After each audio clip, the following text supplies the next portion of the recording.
নবম জাতীয় pay scale নিয়ে সরকারি কর্মকর্তা ও কর্মচারীদের মধ্যে দীর্ঘদিনের যে জল্পনা কল্পনা এবং সীমাহীন প্রত্যাশা ছিল তা এখন একটি চূড়ান্ত রূপরেখার দিকে অগ্রসর হচ্ছে।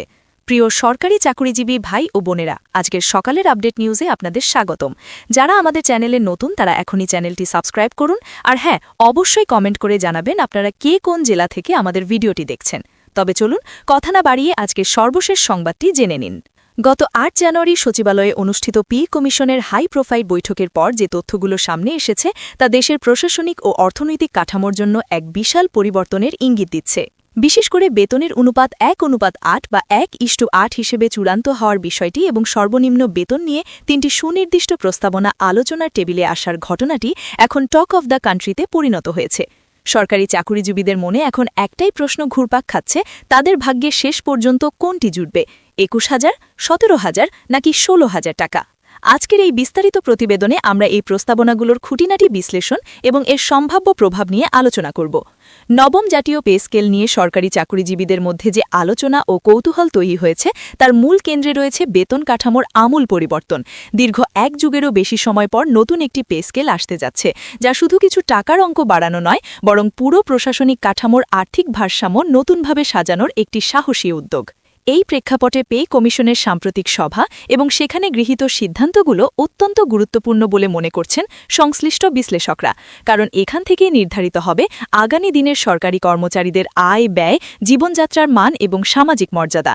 এই নতুন পে স্কেলের সবচেয়ে আলোচিত ও নীতিগত সিদ্ধান্তগুলোর একটি হল বেতনের অনুপাত চূড়ান্ত করা। নবম পে স্কেলের সর্বনিম্ন ও সর্বোচ্চ মূল বেতনের অনুপাত নির্ধারণ করা হয়েছে ১:৮।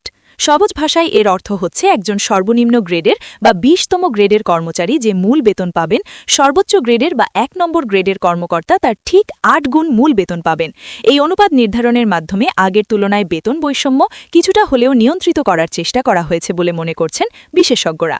অতীতে এই ব্যবধান অনেক ক্ষেত্রে ১:১০ বা তার বেশি ছিল, যা নিয়ে নিম্ন আয়ের কর্মচারীদের মধ্যে চরম ক্ষোভ বিরাজ করত। বেতনের অনুপাত ১:৮ নির্ধারণের বিষয়টি সাধারণভাবে বোঝাতে কমিশন একটি গাণিতিক উদাহরণও দিয়েছে। যদি তর্কের খাতিরে ধরা হয় ২০তম গ্রেডের সর্বনিম্ন মূল বেতন ১০০ টাকা, তাহলে সর্বোচ্চ গ্রেডের মূল বেতন হবে ৮০০ টাকা। এই কাঠামো অনুযায়ী মাঝের সব গ্রেডের বেতন ধাপে ধাপে আনুপাতিক হারে বাড়বে। এতে করে গ্রেড ভিত্তিক পার্থক্য স্পষ্ট থাকবে, আবার অতিরিক্ত বা আকাশচুম্বী ব্যবধানও তৈরি হবে না। সরকারি চাকরিতে দীর্ঘদিন ধরে যে বেতন বৈষম্যের অভিযোগ ছিল, এই সিদ্ধান্তটিকে একটি কাঠামোগত ও যৌক্তিক সমাধান হিসেবে দেখা হচ্ছে। কিন্তু শুধু অনুপাত নির্ধারণ করলেই পে স্কেল চূড়ান্ত হয়ে যায় না। এখন সবচেয়ে গুরুত্বপূর্ণ এবং বার্নিং কোয়েশ্চেন বা জ্বলন্ত প্রশ্ন হল সর্বনিম্ন বেতন বা বেসিক পে ঠিক কত টাকা নির্ধারণ করা হবে, কারণ এই একটি সংখ্যার উপর ভিত্তি করেই পুরো ১৮ বা ২০ লক্ষ কর্মচারীর ভাগ্য নির্ধারিত হবে। এই বিষয়টি নিয়েই এখনও চূড়ান্ত সিদ্ধান্তে পৌঁছাতে পারেনি পে কমিশন। তবে আশার কথা হল কমিশন সর্বনিম্ন বেতন নির্ধারণের জন্য ৩টি আলাদা ও সুনির্দিষ্ট প্রস্তাব সামনে এনেছে, যা নিয়ে পরবর্তী সভায় বিস্তারিত আলোচনা করে শিলমোহর দেওয়া হবে। এই ৩টি প্রস্তাবই ভিন্ন ভিন্ন বাস্তবতা এবং দেশের অর্থনৈতিক সক্ষমতার উপর ভিত্তি করে তৈরি করা হয়েছে। প্রথম প্রস্তাবে বলা হয়েছে ২০তম গ্রেডের সর্বনিম্ন মূল বেতন ২১,০০০ টাকা নির্ধারণ করার কথা। এটি নিঃসন্দেহে কর্মচারী বান্ধব একটি প্রস্তাব। এই প্রস্তাব বাস্তবায়িত হলে নিম্ন ও মধ্যম গ্রেডের কর্মচারীরা তুলনামূলকভাবে বড় ধরনের স্বস্তি পাবেন এবং তাদের জীবনযাত্রার মানের আমূল পরিবর্তন ঘটবে। বর্তমান বাজার দর, আকাশচুম্বী বাসা ভাড়া, গ্যাস, বিদ্যুৎ বিল, নিত্যপণ্যের মূল্য এবং শিক্ষার্থীদের ব্যয় বিবেচনায় এই ২১,০০০ টাকার প্রস্তাবকে অনেকেই সবচেয়ে বেশি সময় উপযোগী ও মানবিক মনে করছেন। বিশেষ করে ঢাকা বা চট্টগ্রামের মতো ব্যয়বহুল শহরাঞ্চলে বসবাসকারী কর্মচারীদের জন্য এই বেতন একটি বাস্তবসম্মত ভিত্তি তৈরি করতে পারে, যা তাদের দারিদ্র্য সীমার ওপরে রাখতে সাহায্য করবে। দ্বিতীয় প্রস্তাবে সর্বনিম্ন বেতন ধরা হয়েছে ১৭,০০০ টাকা। এই প্রস্তাবটি কিছুটা মধ্যপন্থী বা ভারসাম্যপূর্ণ অবস্থান হিসেবে দেখা হচ্ছে। এতে একদিকে যেমন সরকারের রাজস্ব আয়ের উপর অতিরিক্ত আর্থিক চাপ তুলনামূলকভাবে কম পড়বে, অন্যদিকে কর্মচারীরাও বর্তমানের ৮,২৫০ টাকার তুলনায় দ্বিগুণের বেশি বেতন পাবেন, যা তাদের কিছুটা হলেও স্বস্তি দেবে। অর্থনৈতিক স্থিতিশীলতা বজায় রেখে এবং মুদ্রাস্ফীতি নিয়ন্ত্রণ করে ধাপে ধাপে বেতন কাঠামো উন্নয়নের চিন্তা থেকেই এই প্রস্তাব এসেছে বলে ধারণা করা হচ্ছে। অনেক অর্থনীতিবিদ মনে করেন হুট করে বেতন খুব বেশি বাড়লে বাজারে তার নেতিবাচক প্রভাব পড়তে পারে, তাই ১৭,০০০ টাকা একটি নিরাপদ অপশন হতে পারে। তৃতীয় প্রস্তাবে সর্বনিম্ন বেতন নির্ধারণের কথা বলা হয়েছে ১৬,০০০ টাকা। এটি ৩টি প্রস্তাবের মধ্যে সর্বনিম্ন হলেও প্রশাসনিক বাস্তবতার দিক থেকে এটিকেও পুরোপুরি উড়িয়ে দেওয়া যাচ্ছে না।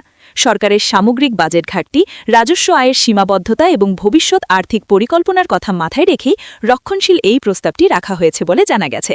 যদিও অনেক কর্মচারী সংগঠন মনে করছে বর্তমান অগ্নিমূল্যের বাজারে 16,000 টাকা বেসিক দিয়ে জীবন ধারণ করা অত্যন্ত কঠিন এবং এটি তাদের প্রত্যাশার তুলনায় অনেক কম।